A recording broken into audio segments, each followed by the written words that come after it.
आमे वर्तमान गणतंत्र कहले कौन बुझुचे से कथा टिके आलोचना करदेवा समय भाव आलोचना करवा मु भावुची जे मोटामोटी मुझे इंग्राजी रे कहली या पूर्वर तो मैंने प्राय बुझी तथापि आउ टिके सावलील भाव बुझापी दी चारि पद ओडिया कहीदेकी या शेष करवा गणतंत्र कहले कौन बुझु गणतंत्र कहले एक रिप्रेजेंटेटिव सरकार बा प्रतिनिधि द्वारा सरकार किपर प्रतिनिधि द्वारा सरकार चलती भारत वर्ष रे देख जो माने केंद्र रे प्रधानमंत्री होउचंती आमर केंद्र सरकार रे सी केमते होउचंती प्रति 5 वर्ष थरे इलेक्शन होउची लोकसभा और राज्यसभा दीटा अच्छी लोकसभा रे जो दल संख्या गरिष्ठता हासिल करुची एवं सेही दलर नेता आम देशर प्रधानमंत्री होउचंती तेणु प्रधानमंत्री मोटामोटी भाव में आम द्वारा निर्वाचित होइचंती से आमर प्रतिनिधि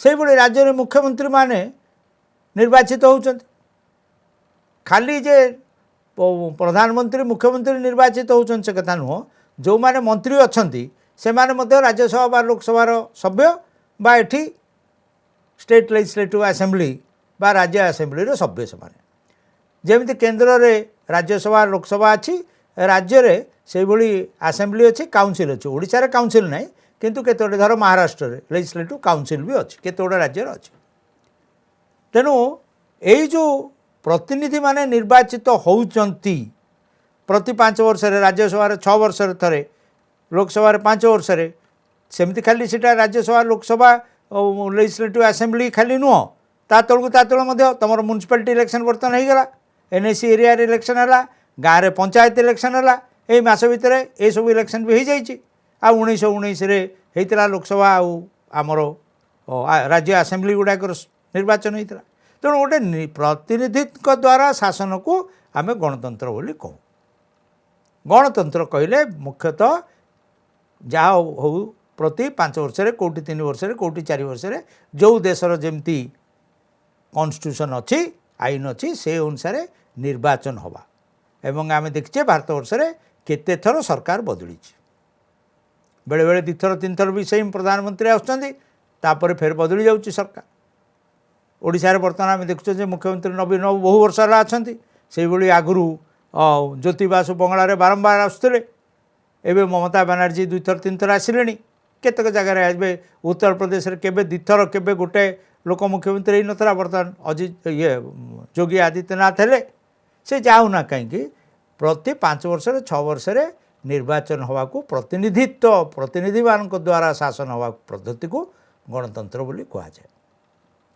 ये आगुरी गोटे प्राचीन प्रथा रही ग्रीस भाया जो छोट राज्य था गोटे सहर आजिकार एत बड़ पॉपुलेशन नथला अल्प पॉपुलेशन रे डायरेक्ट से माने शासन करते से डायरेक्ट कले से स्त्री लोक मैंने से कथा नुह अनेक कम लोक भोट दौते कि सीधा सड़क शासन करते से पद्धति की जीवा नहीं किंतु बर्तमान आम कहे जे ये इलेक्शन हेले बेसिक कथा हूँ इलेक्शन हम प्रतिनिधि मैंने हमको शासन कर द्वितीय कथा हूँ एडल्ट फ्रांचाइज जेकोसी प्राप्तवयस्क व्यक्ति स्त्री हो पुरुष हो जो जातिर होना कहीं जो धर्मावलंबी होना कहीं तार शिक्षागत योग्यता थाऊ न थाऊ से धनी हो दरिद्र हो तेणु जो यूनिवर्सल एडल्ट फ्रांचाइज केवल गोटे कथा 18 वर्ष होते भोट दे पार सेटा गणतंत्र बहुत बड़ कथा जदि खाली धनी लोक मैंने भोट दियंते खाली जो मैंने ग्रेजुएट पास करते से माने भोट देवे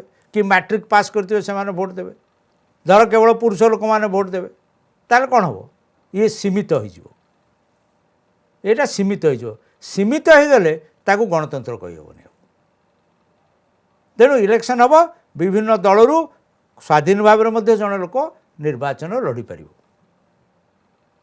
चाइना रे कौन हो कम्युनिस्ट पार्टी गोटे दलरू प्रतिनिधि छिड़ा हे सब लोक ताको भोट दे पारे तुमको इच्छा नथिले भोट दबनी तुम जाकि भोट दब पार्लियामेंट 2000 लोक बसते आउ प्रधानमंत्री जहाँ प्रस्ताव ने समस्ते ताली मारिक हाँ कहे सेटा गणतंत्र नुह गणतंत्र कहले विपक्ष लोक रे शासक दल लोक मान रे आ वाद विवाद हम डिबेट हम आलोचना हम तापर जाकि निष्पत्ति हम गणतंत्र कहले से कथा को बुझा जाए गणतंत्र चलवाई केमी व्यवस्था अच्छी आम देश गोटे इंडिपेंडेंट इलेक्शन कमिशन अच्छी इलेक्शन करने गोटे स्वाधीन संस्था रही एवं से संस्था इलेक्शन निर्वाचन कंडक्ट कर सब प्रकार निर्वाचन से कंडक्ट कर राज्य मध्य इलेक्शन कमिशन रही पंचायत इलेक्शन करने तो गोटे स्वाधीन निर्वाचन हवा एवं निर्वाचित प्रतिनिधि माने देश को शासन करवा हूँ गणतंत्र मुख्य कथा आ गोटे कनसेप्ट है एडल्ट फ्रांचाइज जे खाली इलेक्शन हो गला हम बोली कथा नहीं जदि लोक मान पाखे फंडामेंटल राइट रही फंडामेंटल बाक स्वाधीनता रही लिखार स्वाधीनता रही कहबार स्वाधीनता रही मत प्रकाश कर स्वाधीनता रही ताले सी भी केमती गणतंत्र हम हो पार फंडामेंटल राइट रही मौलिक अधिकार मौलिक अधिकार बिना लोक माने तांकर अंतर्निहित प्रतिभा को विकसित करें नहीं तेणु मौलिक अधिकार गणतंत्र सहित जड़ित रही बिना मौलिक अधिकार रे गणतंत्र कौन अर्थ न था एवं खाली इलेक्शन रे भोट दबार अधिकार कथा कह जाऊनी जेकोसी लोक से निर्वाचन लड़ी पारिबो एवं जेकोसी पद पदवी तार जदि शिक्षागत योग्यता थिबो चाकरी इत्यादि इत्यादि से भी प्रार्थी हो पार राष्ट्रपति प्रार्थी हो पार जहाँ योग्यता निर्धारण कराही सांविधानिक भाव में तेणु तुम देखिछ जे आम भारत वर्ष में अति गरीब स्तर लोक आसवा लोक मैंने अति साधारण निम्न परिवार वर्गर आसवा लोक मैंने देशर सर्वोच्च स्थान अलंकृत कर लाल बहादुर शास्त्री है खूब गरीब परिवार आसते किंतु से देशर प्रधानमंत्री हो पारे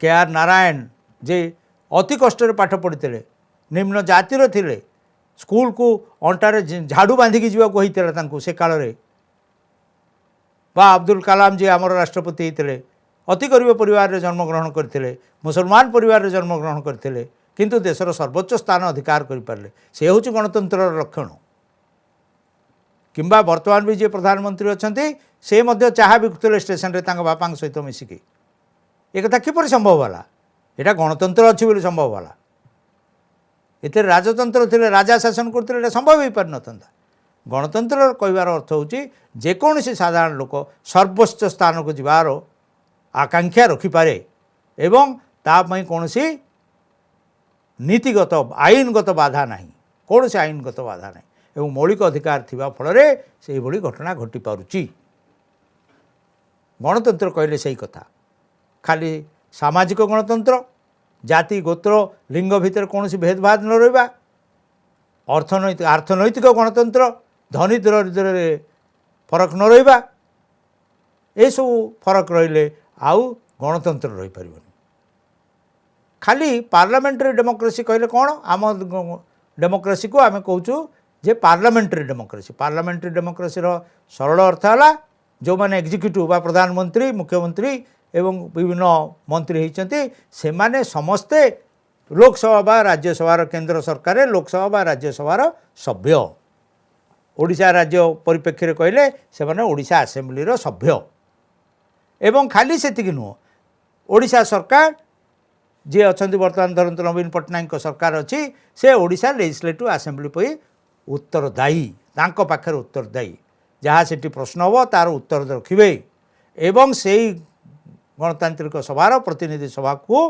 कॉन्फिडेंस तांकर विश्वास भाजन हेबे तांकर विश्वास जदि हरेबे ताले से मुख्यमंत्री पद हरेबे जदि प्रधानमंत्री लोकसभार विश्वास हरेबे ताले से प्रधानमंत्रित्व हरेबे तेणु गणतंत्र कहले कथा राजनैतिक अर्थनैतिक सामाजिक गणतंत्र व्यतीत गणतंत्र विषय आउ गोटे पद कहीदिए तुमको ओडिया रे सेटा हूँ गणतंत्र एक जीवन यापन प्रणाली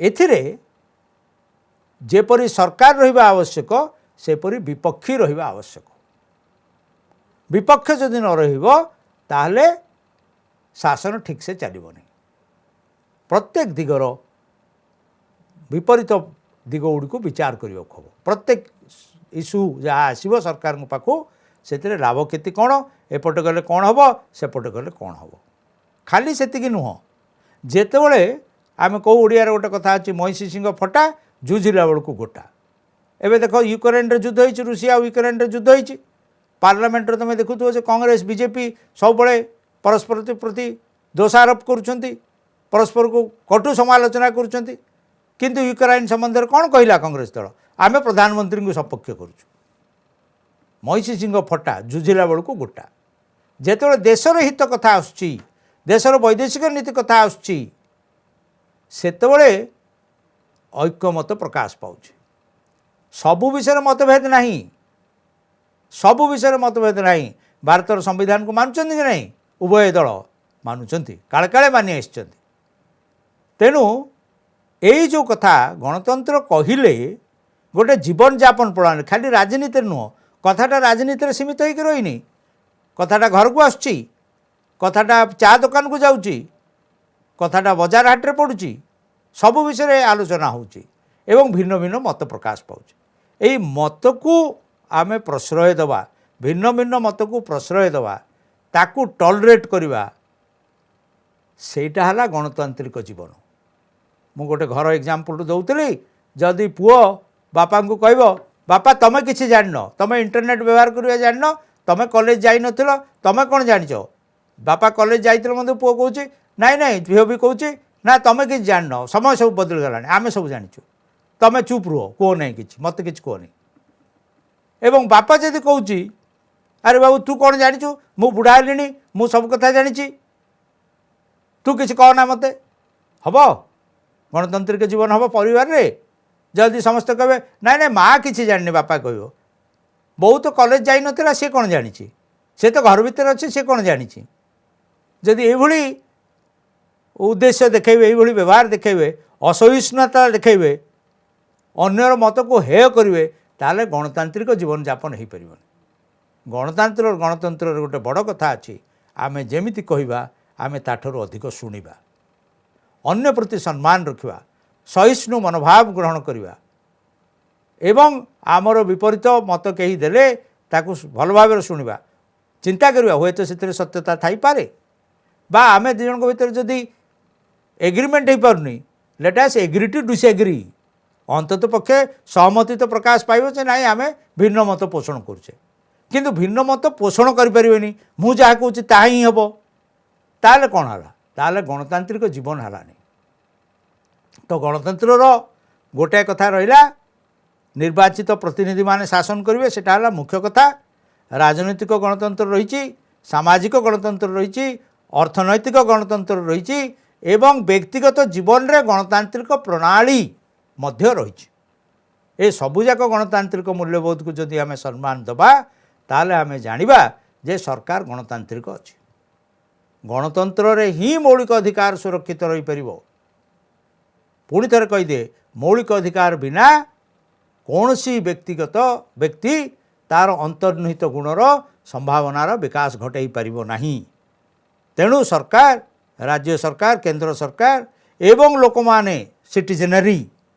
जो सभ्य अछंती है सभ्य है सिविल सोसाइटी बोली आम जहाँ को कौचे से सिविल सोसाइटी रो गुरु दायित्व रही एक गणतांत्रिक वातावरण रक्षा करवा ताहले जाई व्यक्ति माने तांकर उन्नति घटिबो व्यक्तिर उन्नति घटले देश दशर उन्नति घटिबो देश दशर उन्नति घटले समग्र मानव समाजर उन्नति घटिबो गणतंत्र होउची सबुठारु भल सरकार चलाइबार पद्धति गणतंत्र रे मध्ये केतोडे लिमिटेशन्स अछि नाही बोल नाही किंतु गणतंत्र ठू अधिक उपादेय सरकार कोठी भी गठन हो पारिबनी तेणु गणतंत्र प्रति सम्मान रखिबा गणतांत्रिक जीवन यापन करवा गणतंत्र एक मुख्य दिग धन्यवाद now let us come to beyond democracy now what is that is we will talk of the next value that we will talk of is republic. What is a republic? The concept of republic is very simple. A republic means a state when is the supreme power rests in the people and their elected representative. This we have discussed right from the beginning with the people of India.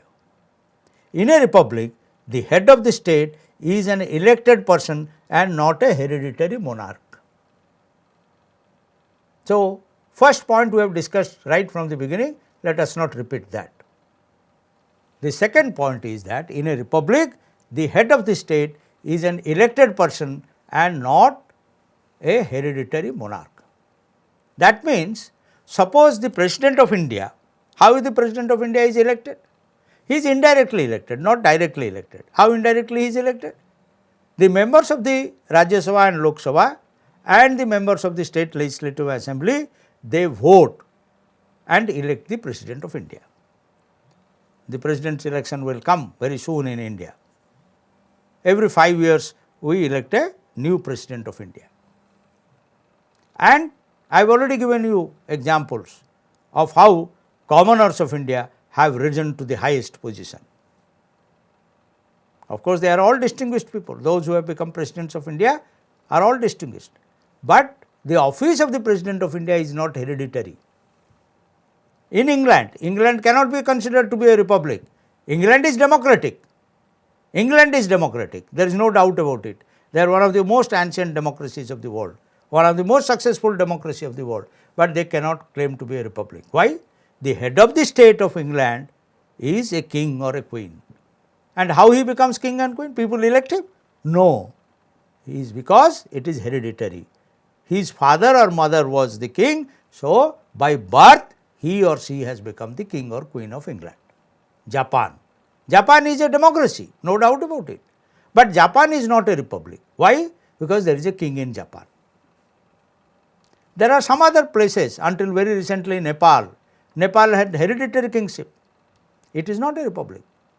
There was no democracy. Recently only democracy has become full-fledged in Nepal. Today Nepal is a full-fledged democracy and it is also a republic. The head of the state, when the head of the state is elected directly or indirectly, then we call that country a republic. Now, what is so big about monarchy? Now, if you recognize hereditary rights, then what happens? The very principle of democracy goes for a toss. It cannot be maintained. A good democracy does not recognize any feudalism. It does not recognize feudalism. It does not recognize hereditary rights. You can get your father's property, there is no doubt about it. Your brothers and sisters, everybody will get. That is a different story. But you cannot hold an office, whether it is governor or this or that, just because your father had it. So, that is the true meaning of republic. When the head of the state is elected directly or indirectly, is elected, that is simply elected, then we call that a republic, not a monarchy. So, previously, before democracy developed in England, France and other countries, or even in India, the kings were the rulers and kings were not elected. Monarchy was the form of government. Now, when you reject monarchy and opt for election, then we call that a democratic country and to be a republican country. So, when the head of the state is elected directly or indirectly, we call it a republic. When in 1947 India becomes independent, you know, at that time the supreme authority of India was vested in the King of England. And even after 47, till the constitution was made, that roughly 2 to 3 years from 47 to 1950, also the Viceroy, who was a representative of the King of England, was our highest officer, was our highest office holder, Viceroy, and Viceroy was reporting to the Queen of England. So, we are not a republic till 26 January 1950. That is why 26 January 1950 is celebrated as the Republic Day of India. From that day, we have a president who is not a representative of the King of England or any king, but a elected head of the state of India. So, गणतंत्र कहले कौन? आमे तो कथावार्ता करछे. Republicanism कौन? Republic कहले साधारणतंत्र. आमे 26 जनवरी को 1950 रे प्रथमे ई कॉन्स्टिट्यूशन इम्प्लीमेंट हला. सेतिमे 26 जनवरी 1950 को एवं प्रतिवर्ष 26 जनवरी रे आमे साधारणतंत्र दिवस पालन करूछे. साधारणतंत्र कहले कौन? ना राजतंत्र नुहे एठी रजा राजुडांकर शासन आउ नाही लोक मान द्वारा निर्वाचित राष्ट्रर मुख्य जी होउचंती से परोक्ष भाव में बा सीधा सड़क भाव में लोक मान द्वारा निर्वाचित भारत वर्ष केमती होची जा भारत वर्ष जी राष्ट्रपति होउचंती से लोक मान द्वारा निर्वाचित होउचंती केमिति ना असेंबली मेंबर माने राज्यसभा मेंबर माने लोकसभा मेंबर माने गोटे मेथड अच्छी से मेथड अनुसार भोट दियंती एवं तांको से माने निर्वाचित करती जन गणतंत्र कहले डेमोक्रेसी साधारणतंत्र कहले रिपब्लिक तेणु आउ रजा राजुडांकर शासन नहीं वर्तमान जे राष्ट्रर मुख्य होउचंती से परोक्ष भाव में भारत वर्ष रे परोक्ष भाव में भारत वर्ष रे निर्वाचित होउचंती साधारणतंत्र कहले आमे सेया को बुझौ एवं 1947 रे जेतले भारत स्वाधीन हला आम देशर प्रतिनिधि प्रधानमंत्री हो गले किंतु आमको अपेक्षा करियो खाला जने भाइसरय मनोनीत हेले का द्वारा इंग्लैंड राजा द्वारा प्रथम माउंटबेटन होते तापर राजगोपालचारी हेले एवं 26 जनवरी 1950 रे भारत राष्ट्रपति हिसाब से प्रथम राष्ट्रपति हिसाब से राजेंद्र प्रसाद शपथ ग्रहण कले से दिन ठारू आमे एक साधारणतंत्र राजतंत्र नुह साधारणतंत्र कथाटा को सेतिक रखा रिपब्लिक कहले आपको आमे बुझे ना ये रिपब्लिकटा केमती साधारण लोकों जीवन यापन how to translate into a practice can we translate this value into a practice yes we can translate definitely we can translate how do we translate we can translate it by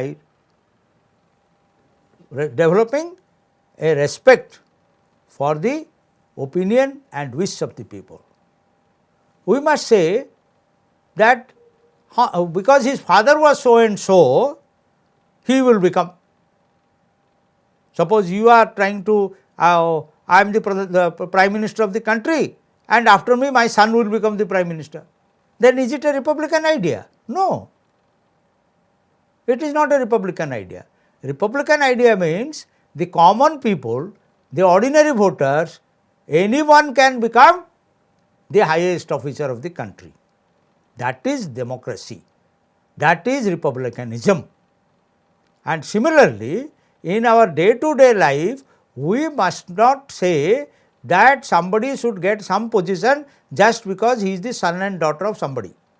No, he has equal right with others. He can fight election, he can win election.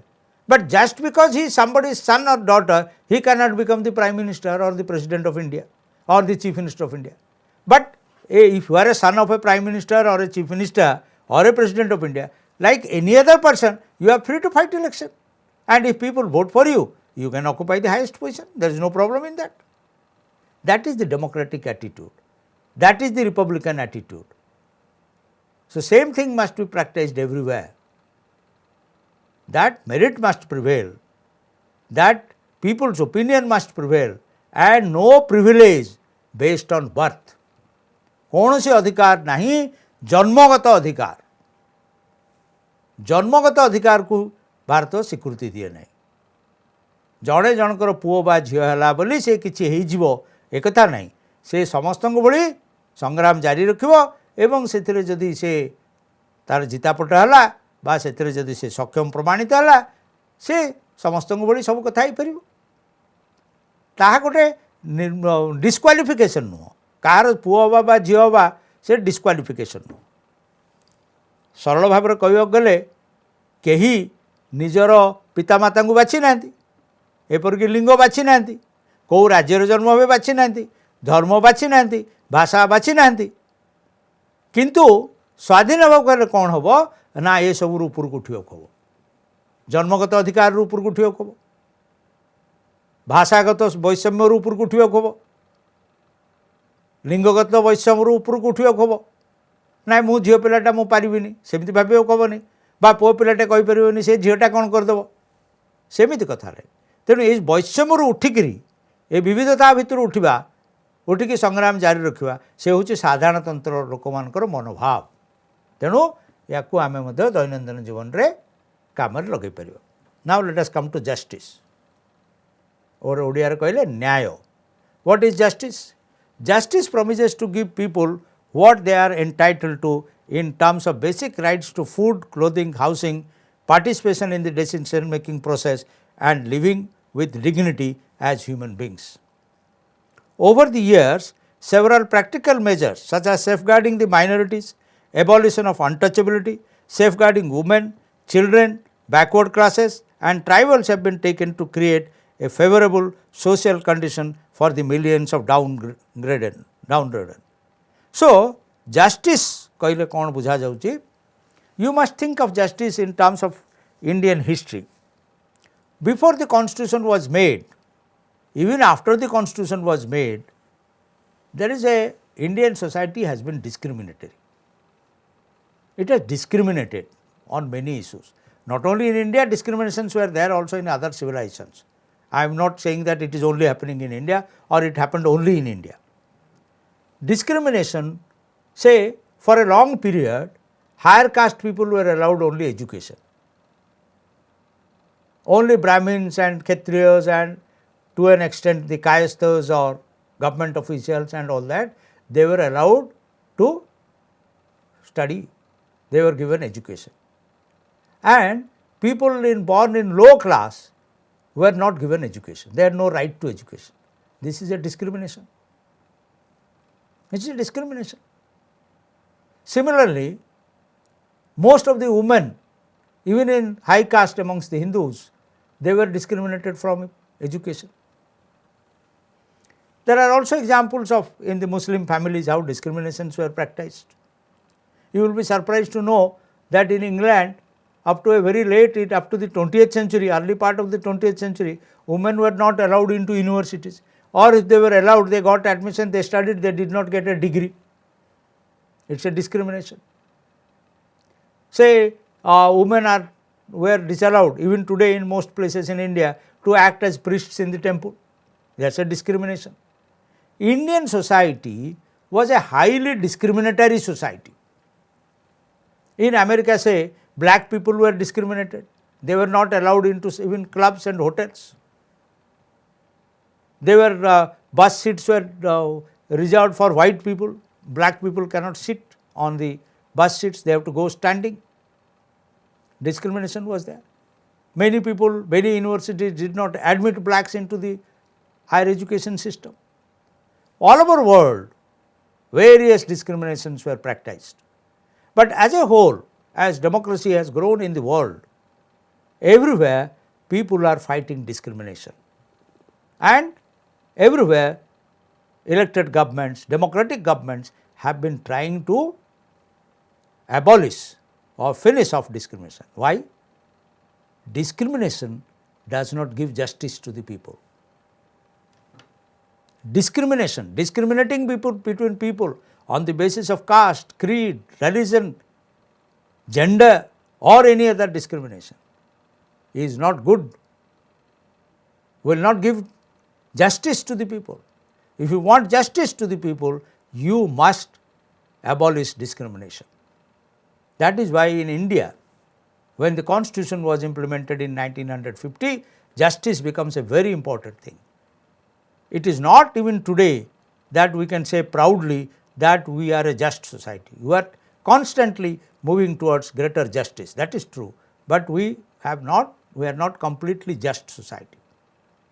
And not only that, say you find that there are people who are born in very low caste, scheduled caste, lowest of the scheduled class. They were forced to not only clean latrines, but carry the night soil on their head. Unfortunately, this is not in pen and paper, it is over in India, but there are instances where it is still carried out. Everyday newspaper you say that while somebody was cleaning the septic tank, because of the gas he died. What is this? Is this respect for the individual? Is there respect for that individual? Are you doing justice to him? Are you ensuring that dignity is there for him? No, you are not ensuring. So that is what is needed. Dignity of the individual has to be respected. You cannot abuse somebody because he is born in a low class or he is a woman, or he is in a say he is physically deformed. No, dignity of every individual must be maintained. Without dignity, without justice, democracy cannot succeed. Democracy cannot succeed. So, various measures are taken by the government, successive governments. Even today they are doing. They are trying to ensure individual dignity, justice to everyone. And democracy cannot succeed without justice and dignity. And as an individual, state is responsibility is there, government responsibility there, but we are responsible, you are responsible. How are we responsible? We have to respect all professions, we have to deal with everybody in a dignified manner, we must respect everybody and not look down upon somebody. That is very important. And we must also that everyone in the society gets justice. That is important. These are also justice and justice, which including dignity for everyone is an important value of the Indian Constitution. Thank you.